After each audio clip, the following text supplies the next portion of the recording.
How you doing, guys? It's Danny K. Right back in with another video. I'm over here in Arkansas. Had a load of boom. I took from PA, headed to Texas. I'm here just to talk about some trucking talk. And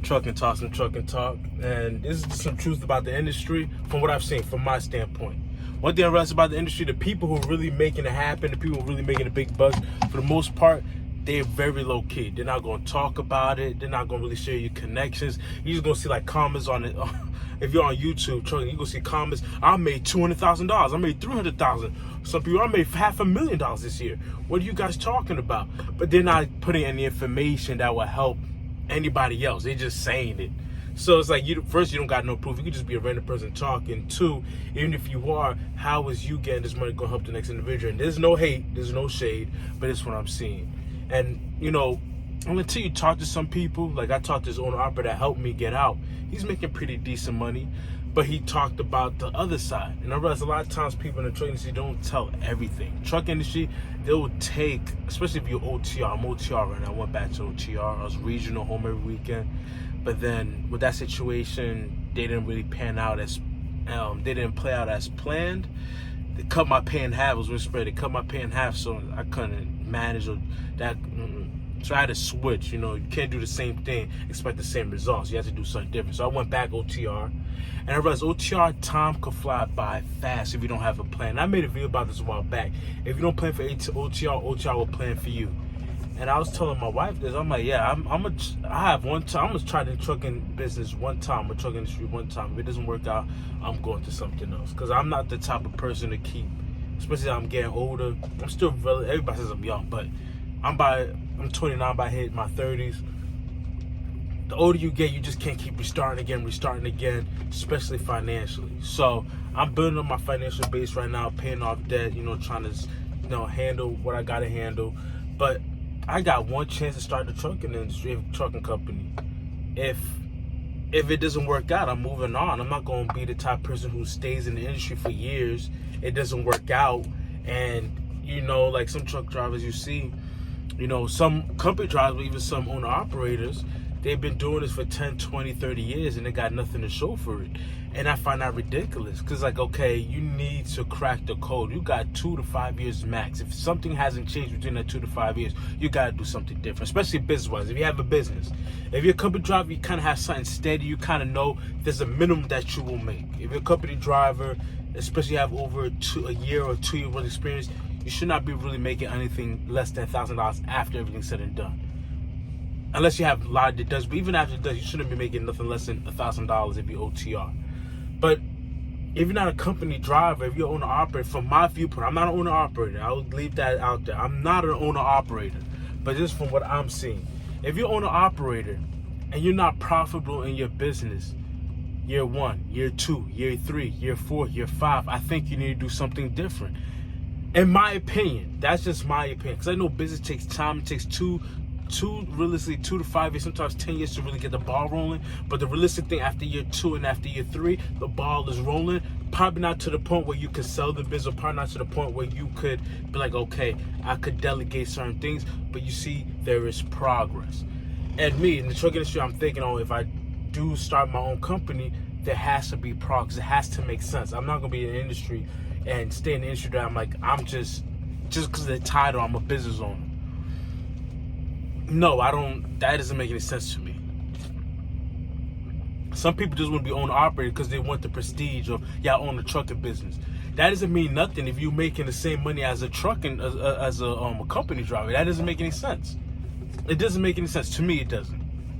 Although people say you have freedom, but financially it doesn't make any sense. Like some people be like, would you rather make $50,000 working on your own or $200,000 working for somebody else?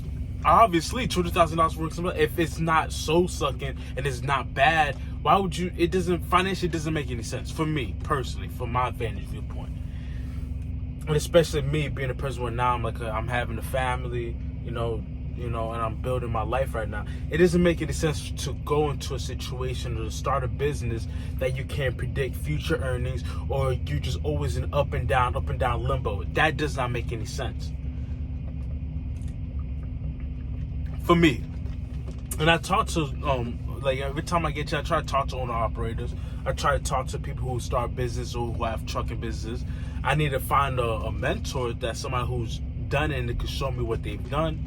But I just learned one or two things. Every one of them tell me the same thing. If you're going to do this business, have a plan. Are you going to sell the company? Are you going to just become a company driver? Are you going to own your own truck? Are you going to leave this industry? You must have a plan. If you're OTR and you're just driving to drive years to go by down the clock and you realize you have achieved nothing, you have really done nothing. And that is a sad state of affairs. And not, especially if you don't financially, you don't got nothing. Like, especially if you did 5 years in the industry and you have nothing, you're doing something, in my opinion, you're doing something wrong. Because after year one, year two, you can chop that to the game. The pay is probably an update, you're a new driver, nobody trusts you. But after year two, you need to start, the ball needs to start rolling in your trucking career per se. And you need to learn about the industry. If you're a new driver, and this is something about me, I'll say, every industry I've been through, when I was in the railroad, I learned about the railroad industry. I know I can't start no railroad company. That's a $1 billion industry. You need billions to have something or to be a player in that game. You need billions. That's the truth of the matter. But I've seen the railroad industry. I know that's not going anywhere. It was not a bad job either. But I've seen that's not going anywhere. The railroad, we're still going to use rail. So I seen how they made money. I seen, okay, yeah, if I'm a company and I want to have 10 shipments of JB Hutt to go to New Jersey or go to California, I contact the rail and I pay the rail to ship my freight over there. And then from there, when they get it off the rails, they put it in the trucks, and the trucks now transport that product to wherever it needs to go. So I'd like to examine how the money is being made. So in the truck industry, I'm examining how the money's being made. I'm like, okay, yeah, you need product to be moved. You need product to be moved, and people going to pay you to move that product. You're in the service business. However, if it's easy for people just to buy a truck and just put an LLC, a company, and say I'm a truck driver or I'm a business owner, I have a trucking business, without knowing what the end is, without knowing how much money you need to operate this business, you are going to fail. So you're in competition not only with yourself, you're in competition with other drivers. So you have a flood the market with drivers that don't know what they're doing, that don't know how much you should be charging market price for this freight. They charge a below price, or prices that you cannot maintain the fleet, you cannot maintain even a truck, or even maintain yourself a livelihood. It's gonna bring that price down. Because that's just the math right there. If they need 10 nurses and you got 100 nurses, why would they pay you a lot? It's flooded. The nurse market is flooded. So same thing, unless you specialize. That's one thing I realized. If you're in the truck industry, you need to specialize, which is overweight freight, specialize in explosives, or I forgot. The oil business booming, you go to the oil business. You need to specialize, I realize, or have a connection. Because I realize, and market too. It's so much, as I'm learning more about it, there's so much that goes into it. If you're not just sitting down just driving. Once you really study the industry, there's so much. There's markets. The New Jersey market will be different than the Midwest market. Chicago market will be different than the California market in some aspects. So, freight moves different. You're going to probably have more produce in California that's coming fresh oranges. So if you had a reefer unit, that might do pretty good over there. I know in Jersey they have a lot of ports, and they have a rail yard in Jersey. A lot of major cities have rail yards, but they have a rail yard in Jersey, and they have ports over there. So you have that coming out of Jersey. So you start studying markets, and you start realizing personally how this is going to be my second year in the industry now. This is my second year in the industry now.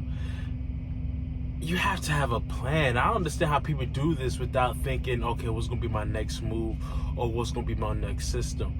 You have to think that way. And I'm just rambling right now, but I'm just thinking, you've been doing this, you're away from your family, away from your friends. You're in an industry that is cutthroat, an industry that's looking to take advantage of you. And this is all my new drivers, listening. The industry is looking to take advantage of you. Don't get me wrong, if you're a person that's providing a job, do I think as an employee you should get everything? No. Do I think you should get 80%? No. Half? Probably not even half. But I think you should get paid good. If you're bringing a company $10,000, they should not be paying you $1,000. Hell, they really should be paying you $3,000-$4,000, realistically speaking. And sometimes sometimes you see how much money you make in a company. You probably made a company $5,000 to $10,000 that week, and you're like, yeah, the pay is not really paying. It's not equal to what I'm giving the company, and it's especially bad for new drivers because sometimes they'll give you 30, 40. I don't have really see 30, but 40, 50 cents a mile, and okay, if you're a new driver, I understand you have to bite the bullet for the first year or two, but you have to look to get out of that situation because companies want to do that. Companies want to have everybody low key. They're not gonna say this. Most businesses want to hire cheap labor to lower the bottom line and just to make more money. If you're gonna make me $300,000 and I pay you 30, I'm a happy man. You 10x myself. I'm a happy person. Now, if you're a person with integrity, you realize, okay, no, that is wrong. You're going to lead to disgruntled employees or people who just leave the industry. That's why they say it's a trucker shortage. It's not a trucker shortage. It's that most drivers, they drive for a while and they realize, dang, I'm not getting paid what I think I'm worth. Or number two, it's so much. Especially if you don't have a plan, you realize the industry will take a lot from you. And a lot of people who are really making good money, quiet as kept, is not really going to give you the game. Or not really give you all the information. I know for me, when I was on the road and a driver told me about it, like he making $200,000 a year, I'm like, okay, I'm getting my CDL ASAP. I need to get a skill just to be on the safe side. If this railroad thing, if they fire me for this railroad, there's not a lot of jobs that's going to be paying you 70, 80, 90. Some people at the railroad are making $130,000 a year. Most jobs not going to, unless you have a skill or a certification, that most jobs not going to pay you that. You're going to probably get paid $30,000, $40,000, $50,000 if you're lucky. So I knew I needed to get my CDL, but I didn't realize how I didn't really, and that was my fault. I didn't really study the industry.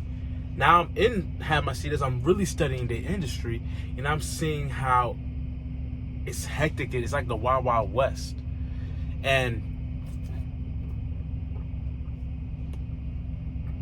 if you're a person that's in this industry without a plan or without a system or without a mindset what you plan on using the CDL for, you're going to find yourself running the wheels and going nowhere, especially if you're just spending money. If you're just spending money, and you're not, like my company right now, they have 3-4% match on my 401k. I use that. I'm using everything. I'm using this company as much as I could use it for while I'm here until I make my next move. But if you're just in here just driving, and don't have a plan, not studying the industry, not seeing the opportunities, you're gonna miss out on opportunities. Two, you're gonna realize how time is just flying by fast. And you being away from your family, there's so much you're giving up in this industry. And the driver's been talking about this for a while, but it's like you could talk about what you're gonna do about it. You know, so this is just, I'm rambling. This is a ramble topic. I'm just rambling right now. I'm gonna be honest with you. But it is something, if you're a new driver watch this, you really need to think about. What is your plan for the trucking industry? If you're going to do it, are you planning to get in? There's some people who get in, save up money, then get out. There's some people who get in, start their own company. There's some people who get into a local gig, or go into crane work, or go into other lines of work.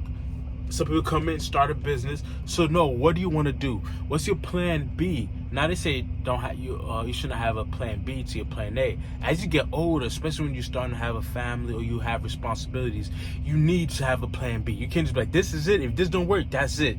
Now, if you're single, yeah, like when me being single, yeah, I don't care. If it doesn't work out, it doesn't work out. It's only me. But now I'm gonna have other people. I can't just be over here like, yeah, I'm put all my eggs in this business. If it doesn't work out, I don't care. I'm starting it again. Then you find yourself declaring for bankruptcy. And nah, I'm not doing that. I'm not doing that. Personally, I'm not judging the person doing it because sometimes it works. You start a business, like, no, I'm not giving up, and it eventually hits something. But personally, me, no, I'm gonna try something once, probably twice. But after that, I'm not doing it again. I'm not going to be a fool and sink money into something that's lost. I'm not. It doesn't make financial, especially when you have responsibility, it doesn't make financial sense for you to go, yeah, I'm going to keep doing this. Oh, yeah, my truck broke down. So you're not really making money. You spend all your money on the truck. Yeah, but it's going to work out. You can't do that, guys. But tell me what you think. Comment, like, subscribe. It's Danny K. This was all over the place. But just remember, if you're OTR, have a plan of what you want to do. If you're the new company, prepare to get out that new company. That's one mistake I made. 6 months to a year, that's it. Get out to something better. Especially if you're OTR. Especially if you're OTR. Get something better. If you're away from your family, away from your friends, look for a better situation or plan for your situation. Just know these companies could fire you like that if they want to, or they feel like that's the best thing they should do. Once you stash money, me and my wife were talking about this. But anyway, that's another topic for another day. I'm rambling right now. Comment, subscribe, tell me what you think, tell me what your plan is. Out.